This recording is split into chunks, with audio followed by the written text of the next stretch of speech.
The number of unemployed Filipinos stood at 1.97 million in October, according to the Philippine Statistics Authority. The number of unemployed Filipinos translates to a jobless rate of 3.9%. This is lower than the 4.7% rate back in July, when 2.38 million individuals were unemployed last quarter. But 6.08 million people sought additional working hours and jobs to augment their income in October.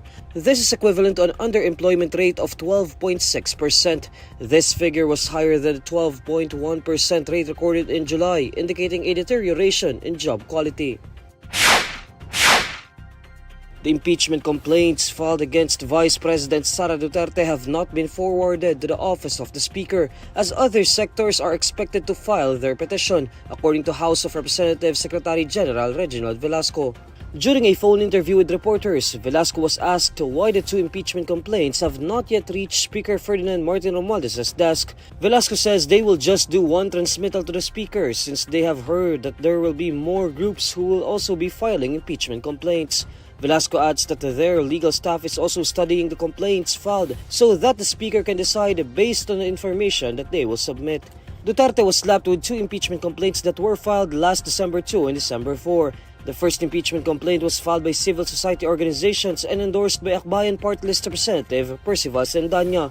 The second impeachment complaint was filed by over 70 representatives of progressive groups and was sponsored by ACT Teachers Party List Representative Franz Castro, Gabriela Party List Representative Arlene Brosas, and Kabataan Party List Representative Raul Manuel. Aside from her threats against President Bongbong Marcos and two of his family members, among the complaints against Duterte was the alleged misuse of the confidential funds of the Office of the Vice President and the Department of Education when it was under her watch. In an interview last Monday, former Senator Laila de Lima, who accompanied the complainants, said that allegations of confidential funds misuse, threats against the president, and supposed bribery are among the grounds cited in the first impeachment complaint against Duterte.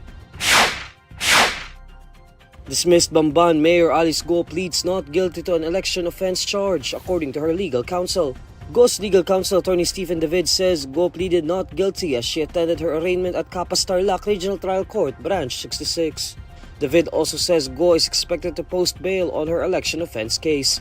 Commission on Elections Chairman George Erwin Garcia previously said Go violated Section 74 in relation to Section 262 of the Omnibus Election Code. Based on a Comelec resolution dated October 8, Go declared in her certificate of candidacy that she is a Filipino citizen and a resident of Bamban Tarlac, when in truth and in fact she is not. The Comelec learned that Go's fingerprints in her voting records matched the fingerprints of a Chinese woman named Guo Huapeng at the National Bureau of Investigation. Only Filipino citizens are allowed to run for public office. Go is also facing complaints for graft, qualified human trafficking, money laundering, and tax evasion, and is likewise being investigated by Congress over her alleged links to Philippine offshore gaming operators.